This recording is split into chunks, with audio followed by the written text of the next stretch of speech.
the trachea. Then we're going to cut down into the thorax and we'll be cutting off center. So we want to watch out for the ventral midline and stay off center for that. And to do that, we will use the point of exit for the brachial plexus that you were just looking at. And remember, T1 and C8 wrap up and around the first rib as they come out of the thoracic cavity. And we're going to follow that gap and use that to get into the chest and cut down through the chest to the diaphragm, and then through the diaphragm, and then continue down the abdominal wall to the pubis. Again, staying where the rectus abdominis is, off of the midline, because we don't want to damage some mesenteries that are on the midline, and we don't want to damage the pericardial sac and the mediastinum that's in it, as I'll show you in a little bit. So first, we can get rid of some of the pectoralis here. I'll leave a little tag on there so that you still have some of those muscles. And then to get into the oral cavity, the first thing that you're going to need to do is take some of these bone snips, and there are 4 pairs of bone snips, so use them and then clean them off and take them back to the bench over there by the tools. And you're just going to go right down through the mental symphysis, and just a little snap and you're right through the mental symphysis, and you've separated the 2 dentary bones. And then you'll take your scissors, and to start off, you'll need to kind of work the mandible, the 2 halves of the mandible apart a little bit, and then you're going to follow the medial surface of the mandible on the side that you've been dissecting.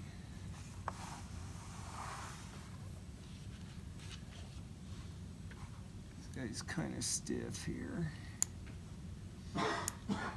And we're going to cut down to about the base of the tongue.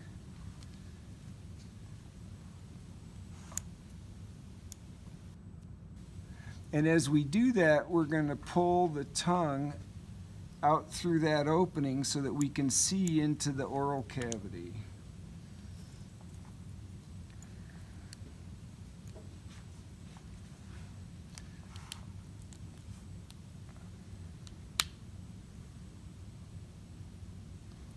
So once we can get the tongue out through that slit, we're going to start pulling the tongue out, and that'll allow us to.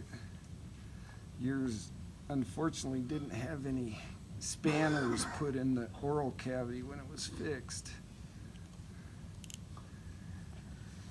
But we can use that to see the side of the pharynx. Oh, let me get a little forceful here.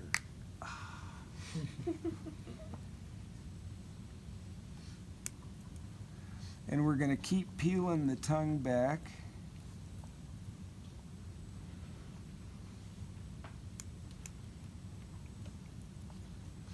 So that we can see the floor and the roof of the oral cavity and pharynx. And we're going to cut back along the wall of the pharynx. And here it's kind of important that you don't deviate. It's easy to start cutting too deep and go dorsally in the pharynx and larynx, or to come up too ventral and get on the ventral surface, and then it's really hard to see a lot of the structures that you're going to have to identify.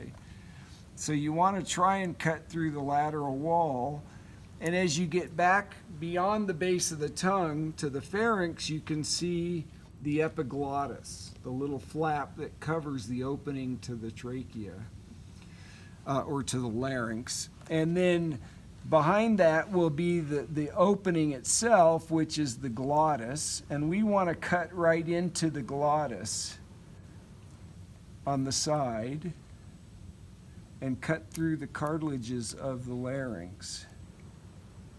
Yours has a bunch of gunk in here. Yum. But you'll be able to feel and hear the cartilage as you're cutting through that. And then you can continue your cut through the lateral wall down a little further until you get into the trachea, and you'll feel the cartilaginous rings of the windpipe, the trachea. See, there's some latex that's stuck in there. And then as you pull that ventrally, you'll see that you've got the larynx opened up, and a little further down, cut this right here, the trachea opened up as well. And if you go a little too far dorsally, then you'll find that you go beyond or deep to the larynx and you get into the esophagus. So if you're not cutting through cartilage there, that means you probably went up into the esophagus, and you've got to find the glottis, the opening to the larynx, and get back down here. So now you can see the structures on the dorsal wall. If you look here, you can see the structures on the ventral floor of those cavities. And then you look at the other side, you can see the lateral structures, which is why it's nicer to cut laterally through that. For many of the structures, especially in the pharynx and oral cavity, your cat will work really well. For the larynx, we've got sheep larynxes in a bucket back on the table, and those are cut in a number of different orientations. So you can see the individual cartilages on those. The ones that are cut have been cleared away. So you can see each of the cartilages and each of the muscles, the intrinsic laryngeal muscles. So make sure to take a look at those. So this will allow you to see everything that you need to see on the oral cavity and pharynx. And as we move down into the thoracic cavity, you don't need the bone snips anymore. You can take your scissors and go down through the ribs. And again, starting where those plexus, the brachial plexus comes out, you can cut down just off center. And it helps, as I did at the beginning, if you cut away the pectoral, some of the pectoral muscle, makes it easier to get into the ribs. You had a little leakage problem in the pleural cavity. But we'll go down to the diaphragm and then continue through the diaphragm. I'll cut this off too. We don't need obliques anymore. Into the abdominal cavity, and you can see where the diaphragm is here. And we'll cut off the midline again, all the way down to the pelvic girdle. And you can continue that or elongate that cut a little later.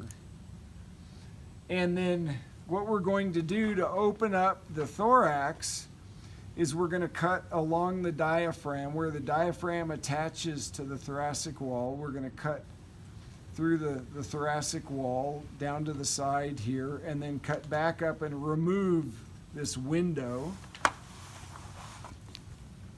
So I'll find where the diaphragm is attached to the body wall, and then I can just cut down and around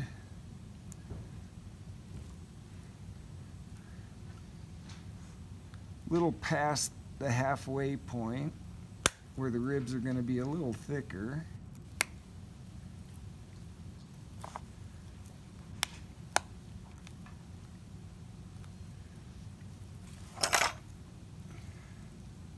And then I'm going to cut back up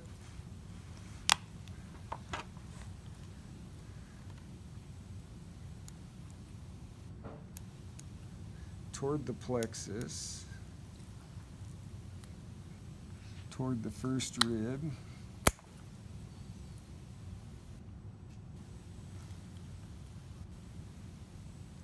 And complete that.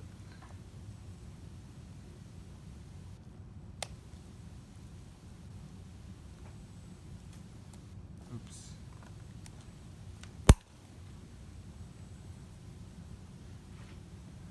Okay, so we've got it opened up, and there's this kind of gunky, so you can't really see the structures. other than the right lung, but it's the right pleural cavity that's opened up. And then you're looking, when you look past the lung, you're looking at the heart sitting in the pericardial cavity, and it's sitting in a structure, a membranous structure that separates the right and left pleural cavities from each other, and that's the mediastinum. And so by cutting off midline, you save that mediastinum and other midline structures so that you can pick through those later once you get it cleaned up and identify structures. Now you're going to also do the same thing on the other side. So if you haven't dissected that at all, you'll want to clear away some of the pectoral muscles so that you can get in above the first rib and go ahead and cut another window on the left side, because many of the structures are asymmetrical in the thoracic cavity. So what you see on the right side will be a little different from what you see on the left side. And it makes it much easier if you can look in both directions or in both sides of the thorax. Now in the abdominal wall, you'll want to do something similar. Down below where the diaphragm attaches, or caudal to where the diaphragm attaches, we want to cut around both sides